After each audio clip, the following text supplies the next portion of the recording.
Hey guys, I'm your host, Zach Riley, and this is a special episode of Echoes of the Jedi, a podcast in a galaxy far, far away. This is the first video episode. It's going to be a quick 7 to 10 minute episode where I'm talking about the Acolyte, its cancellation, and the discourse surrounding it. So, that out of the way, let's get started.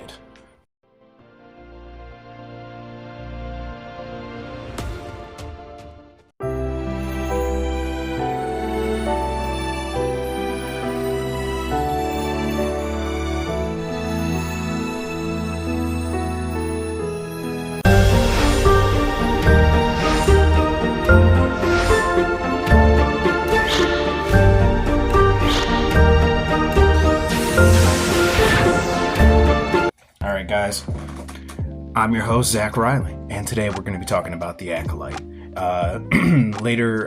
Earlier on this month, maybe a week or two ago, it was announced that the Acolyte was canceled. It would not be getting a season 2. Thankfully, most people, and when I mean most, I mean like 90% of the fan base is, relieved of that, because who knows how much more damage that this show would have done to the brand, not let alone Star Wars, the Lucasfilm, but Disney as well. Disney is heavily under attack right now with their stock. It's continuing to trend downwards. I seen at one point it went up for like a minuscule second, but that was about it. Since then, I'm pretty sure it's continued to trend down. So, but if they would have continued to do the Acolyte, and especially in the way that they had done season 1, it definitely would have done farther damage to the brand, their stock. The investors probably would have had more questions than they already did when this show was initially released. How it got greenlit by Kathleen Kennedy and Dave Filoni, with just knowing how much they were going to change what George Lucas had established as the original lore. And I'm just surprised Dave Filoni let that go. I mean, like, he's a George Lucas acolyte, if we're being honest. So I don't really care for too much of his writing or creative, input either, though. So, I mean, he was good for the animation world, and I've heard a lot of people say maybe he should just be like director of animation, head of animation, something like that. Maybe that's where he should stay, but at the same time, I don't really, I didn't care for Ahsoka, and that was his project, that was his baby. Ahsoka's his character. He made Ahsoka, and I like Ahsoka from the Clone Wars, but I didn't care for Ahsoka, the television show, the live action with Rosario Dawson, and I love Rosario Dawson as well. She is a phenomenal actress. I've loved her in movies like Clerks. She's been awesome in the Daredevil show. I've just, she's one of those actresses that pops up in almost every other movie or TV show. She has a great role. So she was strong enough in the Daredevil show that she was input into all the other shows that they had pop up, like Punisher, Iron Fist, Luke Cage. She had a thing with Luke Cage, man. So, but I'm running off the rails. But yeah, so the Acolyte, as soon as it was announced it was canceled, a sigh of relief waved over 90% of the fan base. And the other 10%, well, let's just say they went crazy.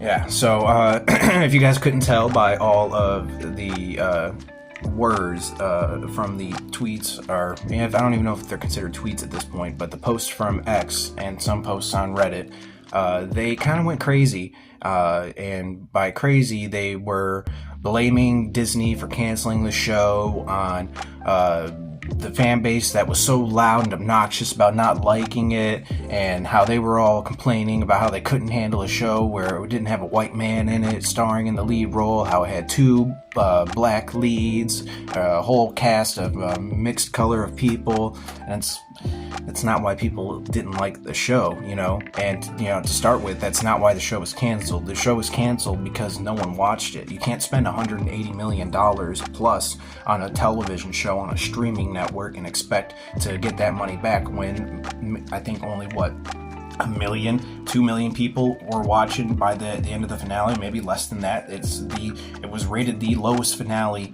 in the Disney Plus streaming service out of all their television shows. It didn't even come in at top 10, didn't even come in at top 20, I believe.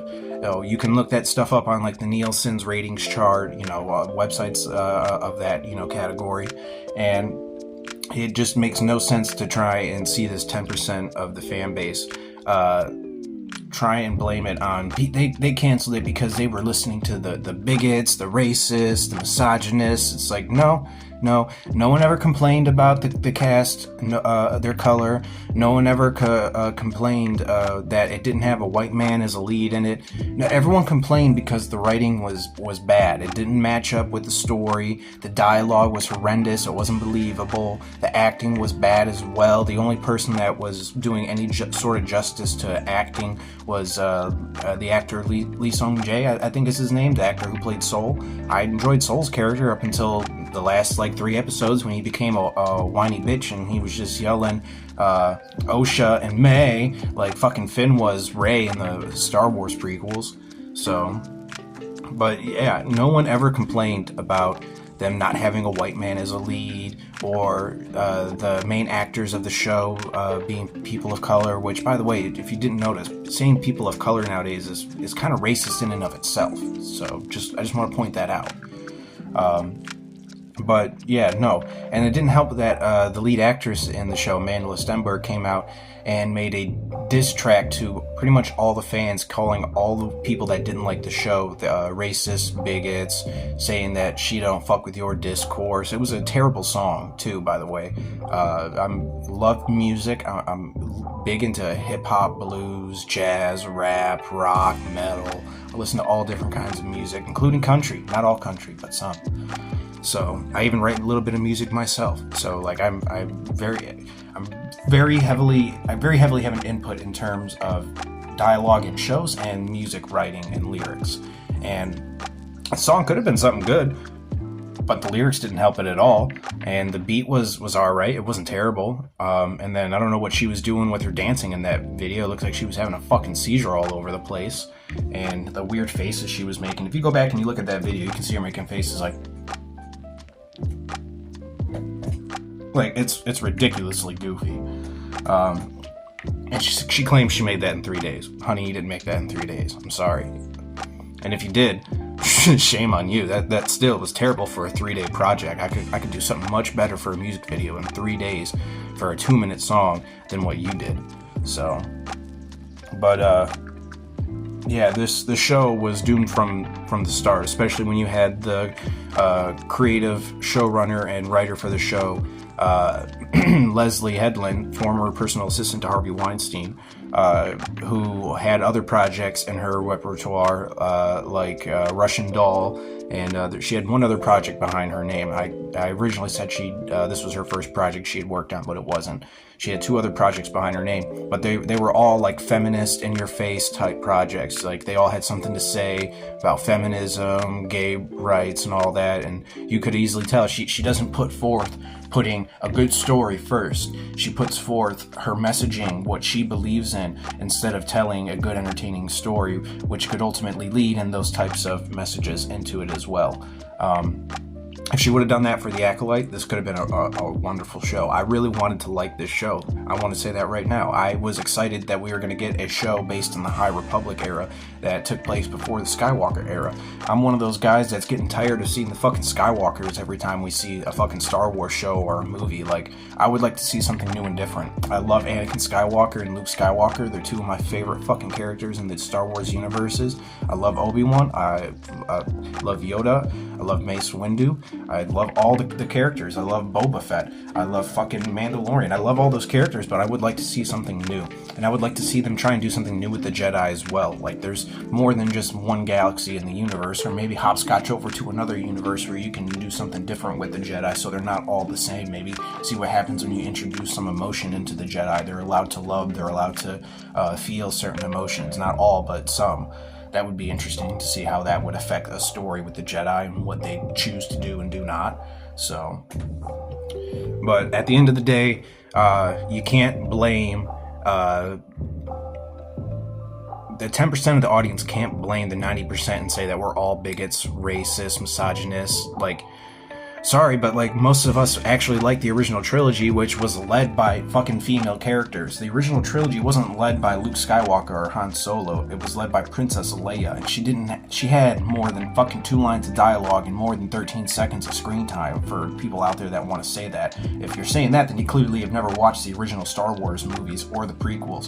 The prequels is led by Princess Amidala. Even when she's no longer a princess in the next 2 movies, she's still a general type leader trying to help fight against the Sith and the bad guys. So, and she gets so much screen time in those movies too, along with tons of empowering dialogue. So to say that women have never been at the forefront of Star Wars is really fucking stupid to say, and that makes you look like an idiot that's never ever watched any of the properties or taken any of the time to seriously break them down. If you watched any of the behind the scenes features on any of the Star Wars movies, they go hard in depth on characters, why they chose these actors, what they bring to the role, what they expect them to do while they're in character. Like, they have all these expectations for the women's characters in terms of them being leaders, and the men are the warriors. So the fact that people want to say that it's always been male driven, it's only been male driven in the fan base, and there's been a small percentage of it that has been female, but those female fans in it don't always say, hey, we need more female in it. Like, they like the Star Wars universe as is. If you can continue to tell good Star Wars stories, the fans will still show up. But when you put together crap like The Acolyte, clearly no one shows up to watch it. And then when the 10% of the people, and not even 10%, take that 10%, cut it down to maybe like 6 to 5, maybe 4%. That's who showed up to watch it, and the people reviewing it like me, and Nerdrotic, and the Critical Drinker, Geeks and Gamers, Ryan Kittle, all those types of people. None of them ever complained about them having Amandla Stenberg in the role because she's black or refers to herself as they, which even I think is a little out there for the pronoun stuff. But the project failed on its own merits, and that was it. It had bad writing, it had bad dialogues, bad story, bad acting, and at times bad visual effects.